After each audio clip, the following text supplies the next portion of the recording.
thank you for the reading of the Word of God. Matthew 14:22, out of this chapter we began. Praise God. I want you to repeat these words after me, the storm chaser. Come on, I want you to say it a little bit louder, the storm chaser, the storm chaser, the storm chaser.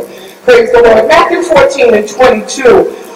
We picked this up where Jesus has actually just fed the multitude of 5,000. He has been teaching them, and they had been there for quite a while. And so the disciples said unto him, send them away that they might get something to eat. And the Lord said unto them, you feed them. And he then deals with what he has in order to feed them. He asked them, the disciples, to go through them and find out what they had in the midst of them. And the disciples tell them there's just a little boy here, and he's just a kid. He's just got 2 fish and 5 loaves of bread. And so Jesus takes the fish and the 5 loaves of bread and begins to break them and begins to feed the multitude. Now, the atmosphere of this particular time was John the Baptist had just been beheaded, and John the Baptist, the forerunner of Christ. And so they're in the midst of a tumultuous time. There is a lot going on.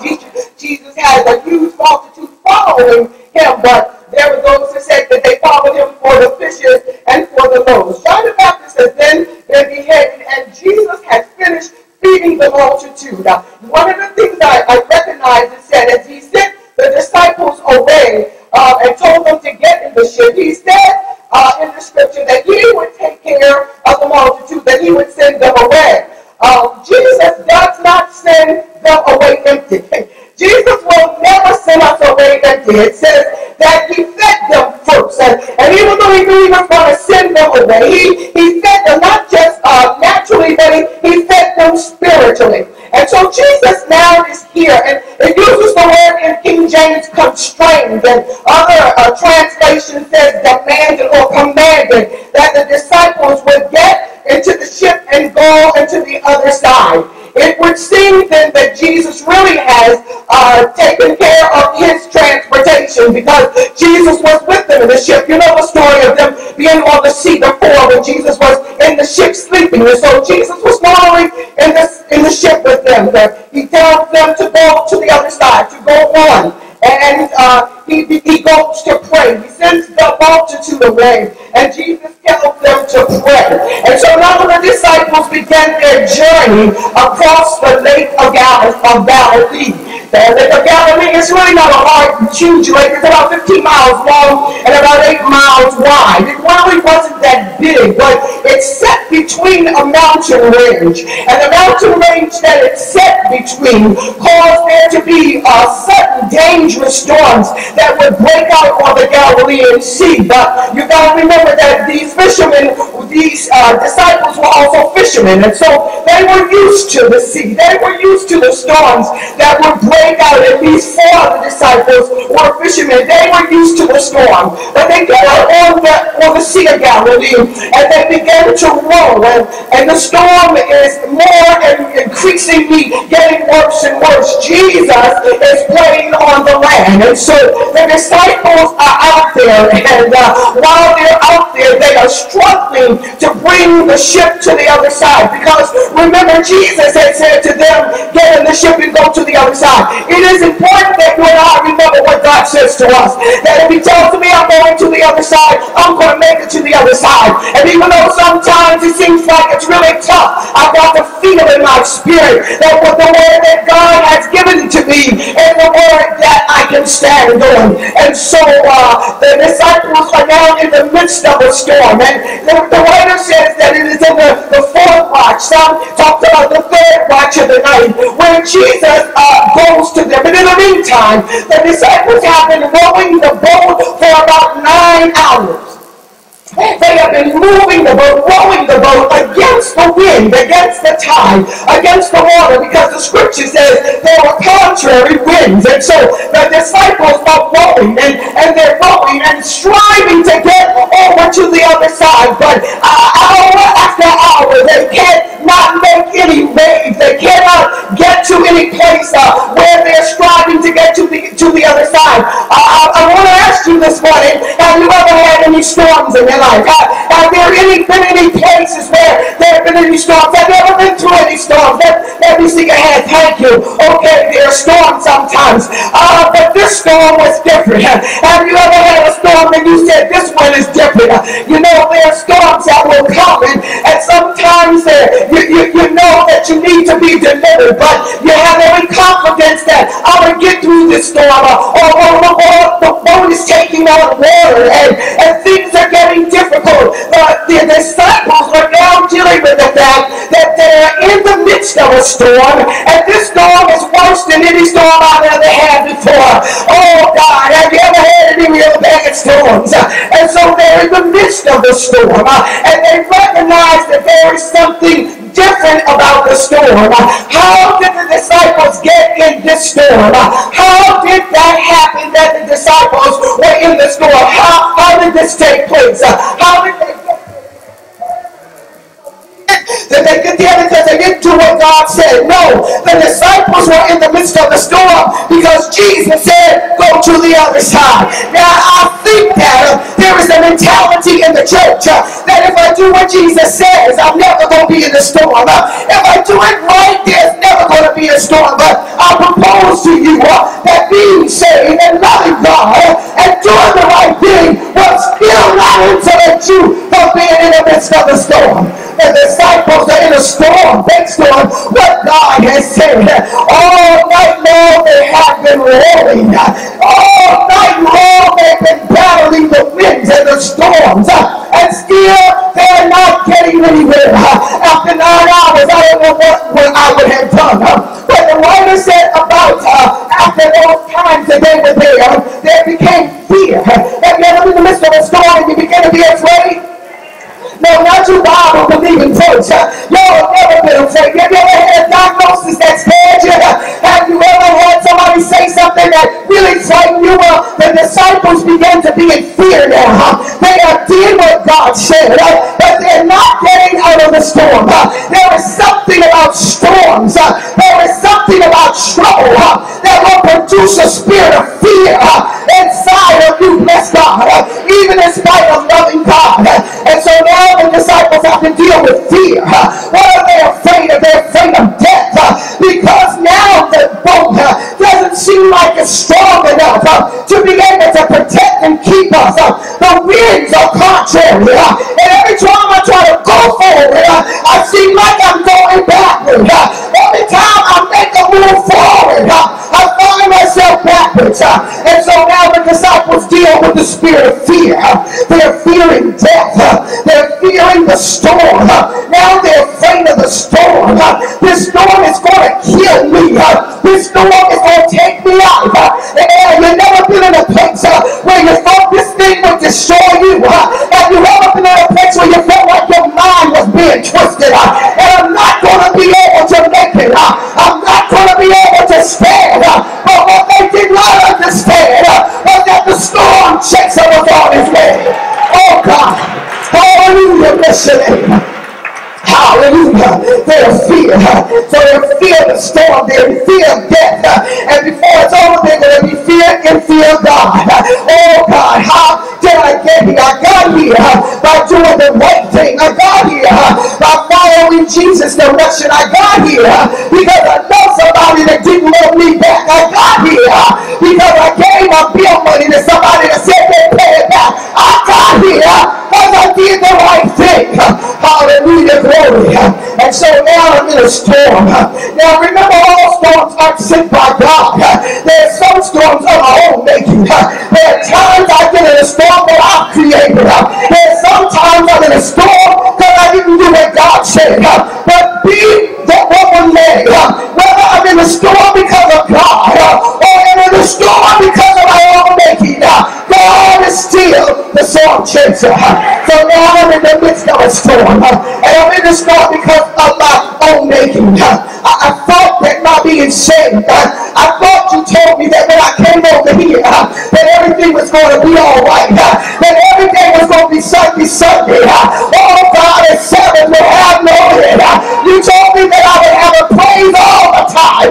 And that I would never shed tears. But you didn't tell me the truth.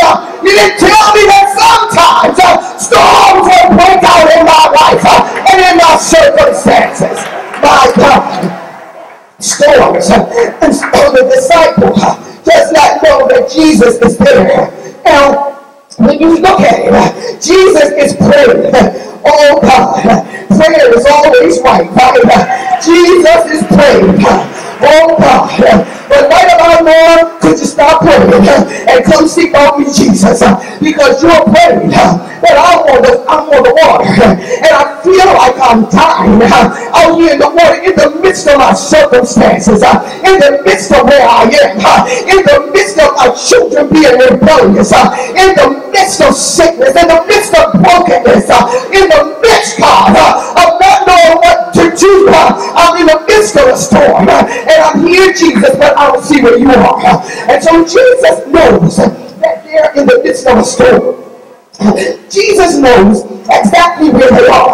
And there are times I've got to make sure I understand that God, I know, knows where I am. Because there's some things I'm like, God, you can't know that I'm here. Because if you knew that I was here, you would have delivered me. God, you cannot see. Where you want to lift your hands in Jesus. Do you recognize where I am? Yeah, you don't know. God, you can't know where I am. You can't know how broken and shattered I am. You can't know how confused I am. But I've got to know in my spirit that Jesus is right there. That Jesus sees me where I am. He said to me, I'll never leave you. I'll never forsake you. I'll be with you always, even to the end of the ages. And so Jesus sends them across the sea. Hallelujah. And while they're on their way across the sea, they're afraid now. They're afraid of what's going to happen because the circumstances are so bad. And Jesus continues praying. And then after a certain amount of time, he goes, and it doesn't say at what moment that he first stepped his foot on the Galilean Sea. It doesn't tell you that. It just says that while the disciples were in the boat, and while they were thinking that this storm was going to kill them, Jesus made a transition. Now keep this in mind. Jesus had sent the boat away. I want you to get a hold of this. When the enemy tells you that there's no way out, that Jesus had sent his transportation away. Jesus had told them, take the boat to the other side. And so the way Jesus was going to get to them was on the boat. But the boat was out in the midst of the water. And so Jesus, now, how are you going to get to them? Because there's no other transportation. What I've got to understand is that I cannot count God out. God got ways that I cannot imagine. God got deliverance that will blow your mind. God can bring you out when every door is closed. God can bring you to a large place that God has designed. I can never count God out. Bless God. Count God out. And so because I don't see the way it's going to be made, and I don't know how God's going to do it, I think God can't do it. Oh God, you gave me a diagnosis of terminal sickness. You said that I was going to die. Hallelujah. And the only way you can heal me is through the doctors. But God says, oh no, but by stripes, hallelujah, I'm getting healed. God can heal you in a way you cannot imagine. God is the healing God. You told me to pay tithes, and you told me to give offering, and I've given it. And now, God, I don't have a way. I don't know how I'm going to pay my mortgage. I don't know how I'm going to pay my bills. And there's no other way except I work. And I work, and I work, and I work. But I don't understand that God has already spoken to somebody's spirit, telling me to give this to them. And to bless them, God will give you favor. Favor is better than money. Favor is better than money. The favor of God. God steps in. God steps in. And so the disciples had counted God out because he had sent his only means of transportation away. The only way he had of getting to them, he had sent it away. But sometime in the middle of that hour, it's early in the morning, they said it's the 9th hour or the 4th hour. And they said that's between 3 a.m. and 4 a.m. And somebody said the darkest hour was just before noon. And so it's between 3 and 4 a.m. And they have been struggling all night. How many of you have been in a battle for a while? How many of you have been warring for a while? I mean, you prayed about it and you cried about it, but it seems like the battle storm keeps going. I want to let you know the storm chaser is on his way to you with deliverance in his hand. My God, my God. Here he comes, and so he's there, and in the boat now, and he comes, and he doesn't expect, they don't expect him, and so they're in the boat, crying, and they're upset, they're in the boat, and they're afraid, and Jesus comes walking on the water. Now, they said, when they saw him, it's got to be a ghost. This has got to be a ghost, because it could not be God. Now, didn't you just feed the 5,000? Oh, God. Didn't you just speak to the winds and waves? It can't be Jesus. It cannot be him. And so, Jesus comes walking on the storm. Oh, God. He doesn't come walking in the storm. He comes walking on top of the storm. Because whenever Jesus comes, he's on top of things. He's not in the middle of it. He's on top of things. He's always on top of your situation. He's on top of your trouble. He's on top of whatever your need is. Here he comes, walking on top of the storm. Oh God, he's the storm chaser. Oh God, he's the storm chaser.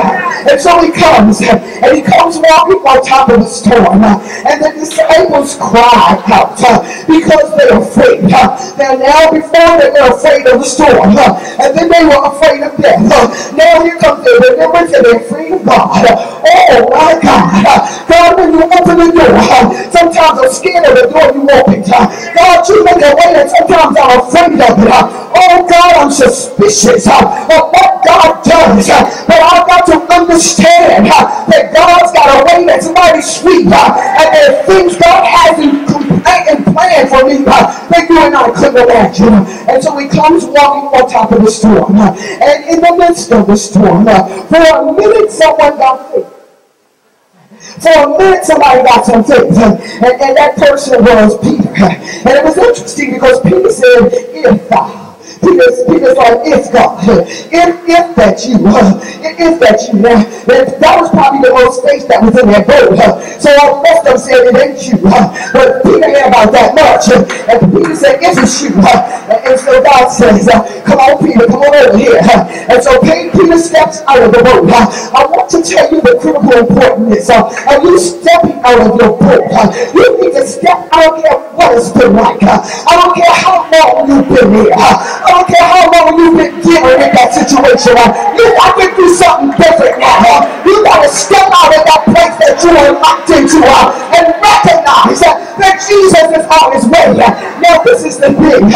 Jesus says to Peter, come on. And so Peter gets out of the boat. And Peter now is doing what Jesus does. Peter's now on top of the storm. He's not in it. He's on top of it. See, I want to understand that the God I serve walks on storms. Oh, God.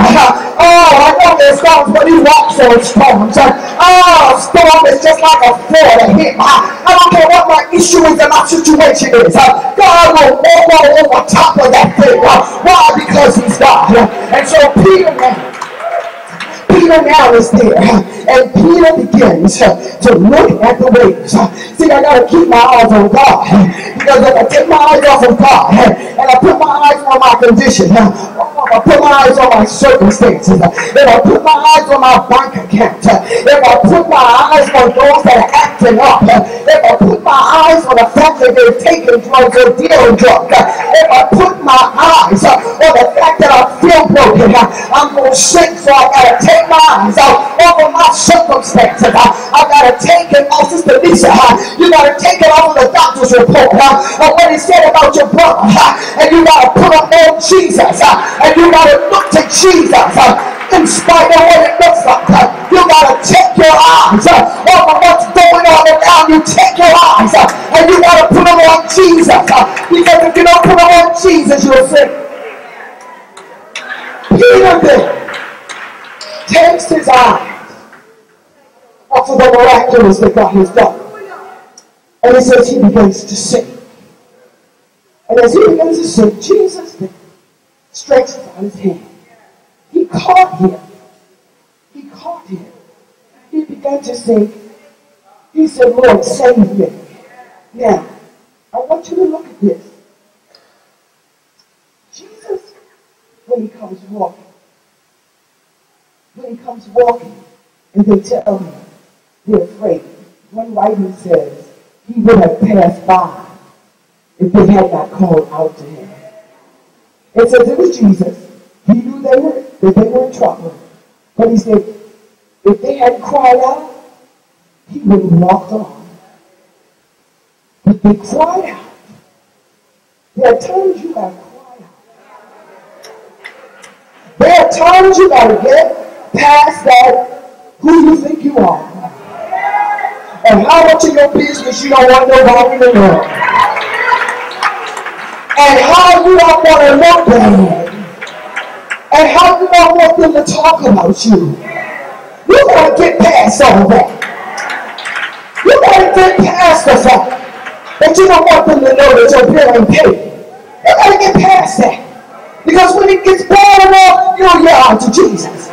When it gets bad enough, you'll cry for somebody to help you. But as long as I let Jesus walk by, as long as he walked by, I miss my opportunity to be pulled out of sinking sand and brought into the place where God will deliver me.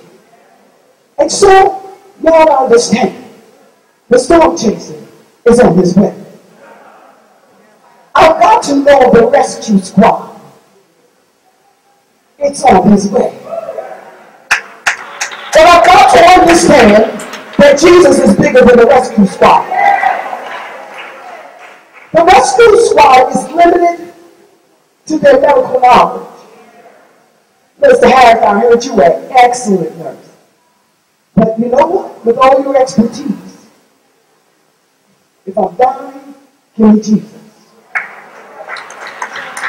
Give me Jesus. I've got to know that I've got to be willing to get off my high horse and tell somebody I'm really hurting. When I cry out to Jesus, he'll answer. How long will you suffer and not say anything to anybody?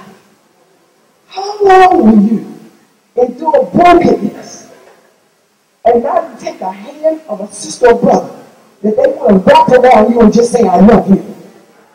Because you don't want anybody to know. When you know that if they hug you, you're going to break. Have you ever been there? Have you ever did this to people? Ever did this to people? And you know why you did it? Because you knew if they really wrap you up, then that means you want to get away from you because you ain't right. But she'll come after you anyway, doesn't it? But have you ever been at the place where somebody wrapped their arms around you and you just cried? You just cried. There was something in you that just broke. You know why? Because you needed that at that time. You needed that at that time. But everybody doesn't know what you need. It's okay to say, I need you to pray for me. I need you to call on me. I need you to love on me. Jesus says, if you cry out to me, he says, I'll answer. We just had our next Peter. Calls Peter into the ship. And immediately the storm ceased. Because when the storm chaser got in the ship, it said immediately the storm ceased. When the storm chaser got in the ship, everything settled down. I want, this is you need this.